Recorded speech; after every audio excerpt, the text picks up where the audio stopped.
My name is Maya. I'm an African vlogger. Okay. Can you tell us a little bit about yourself and who you are? Okay, well, my name's Kufo, and you know, I sort of work in the areas of environment, and I also do a lot of writing. A lot of writing. So can I say you're a writer? Well, and also environmentalist. What kind of you write books or like? I do writing, all kinds of writing, a wide variety of writing. Sometimes on the environment, sometimes on arts and urban issues, historic buildings and things like that. So I've already talked to you. I know most of you, more people out there watching us will be like, how did WODE meet a special lady like this? I just met you right now, and you already told me that you were not born in Nigeria. That's correct. Where were you born? In the UK. In the UK? Yes. And then now you're in Nigeria. Right. What brought you to Nigeria? I think it was actually, I met my husband in the UK, and when we sort of started thinking about our future, it was quite obvious that his prospects were going to be his career prospects were going to be greater here rather than your husband is Nigerian? He is, yes. So when did you move back in here? I think it was 87, yeah. 1987? Yeah. I was not born.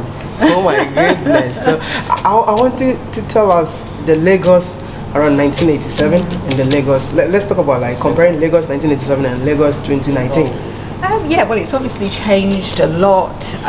There's a lot more going on. Obviously, way back then, I was sort of very, very busy looking after my children, and so I was more preoccupied with my children. But I would say that in terms of young people, what I like now of the Lagos now is that, because when I was sort of younger, probably my 20s, 30s, in the 80s and the 90s, I just find that young people today are much more into Nigerian culture, and sort of in terms of wearing clothing that sort of reflects African identity and things like that. So that really does please me a lot. That people are looking inwards. I mean, let's look at the music scene, which is quite amazing. I mean, when I sort of came to Nigeria in the 1980s, there was still a lot of foreign music being played, but nowadays, I mean, if you go out, you go to parties and things like that, it's sort of Nigerian music all the way. And so, I think that's really interesting, and I think that's what young people today are really doing, sort of looking at who we are and what we have to offer rather than, things from outside. So, would you say that you regret moving to Nigeria? Oh no, not at all, no. What are you going to tell somebody out there who is looking forward to move to a country like Nigeria? Well, I think, it depends. When you say a country like Nigeria, I mean, that's because interesting, because people always, when you look at Lagos, and Lagos is just one part of Nigeria. Exactly. So it's very difficult to judge Nigeria just by Lagos. I mean, I've been quite fortunate that I've been able to travel to different parts of Nigeria, and it's other places are so different from Lagos. Lagos, you really have to be pretty strong to be in Lagos, I think, because right now there's a heavy population and things are congested, and it can be a bit frustrating trying to get by and do things, but people shouldn't judge Nigeria just by what is going on in Lagos, although Lagos is very, very vibrant. There is a lot of things to do here, and a lot of new things are popping up all the time, so it's interesting. But you really, if you're coming to Lagos, then you have to be well prepared for the hustle and bustle of Lagos. I know a lot of people who want to move to Nigeria, a lot, but what will you recommend? Like, if you want to move to Nigeria, which city would you recommend to someone out there who is looking forward to live in Nigeria? Which city? I think that it depends on the individual. I mean, you get some people who are very, very adventurous, and they're quite happy to go outside of Lagos. I personally wish that more people would look outside of Lagos and look at opportunities that are outside of Lagos. But I suppose people tend to focus on Lagos because that's where family and friends are. And sometimes if you are coming to Nigeria, it's good to have a very good support network behind you. Moving to let's go back again. Like moving to Nigeria, was it your first time in Nigeria? Oh no. You no, were- I mean I had been studying and working, so I was always backwards and forth. So Back and it wasn't forth. sort of something totally new for me at all. You know. So I guess you never had any challenges moving back to Nigeria as your permanent home. Well, I think, when I moved back, I moved here as, somebody who was newly married, and then I started having children, and so I was sort of, once you have children and a family, you just become totally immersed in looking after your family, trying to do the best for your children.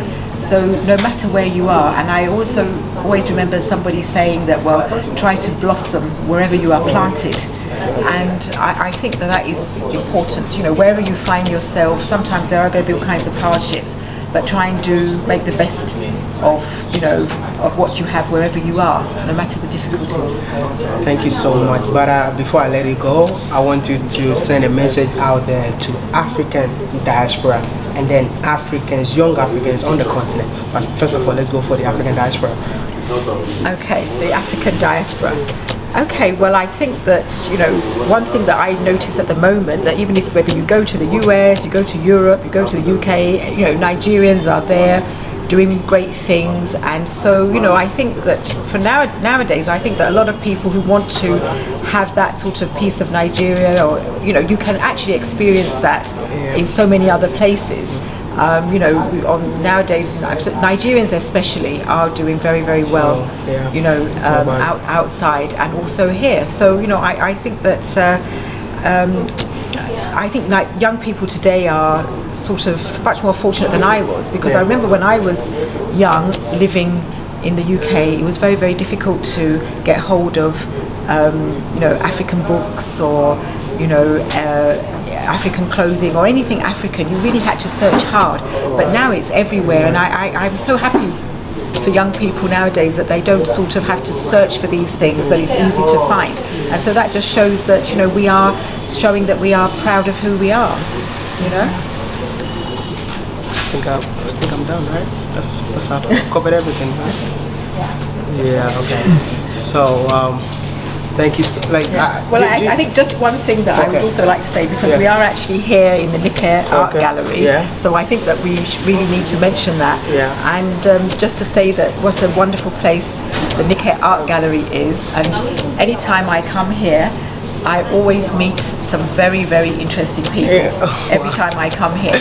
And so she is sort of like a magnet for attracting people who are full of ideas and who are sort of motivated to do things. And so, I just think that it's a testimony to her. Really. So if you're out there thinking that I'm not interested, somebody just confirmed that you just made an interesting person. It's your boy, Mr. Ghana Baby, and I hope you enjoyed this amazing episode. Don't forget to like, share, and subscribe. I am Maya. Peace out. Okay.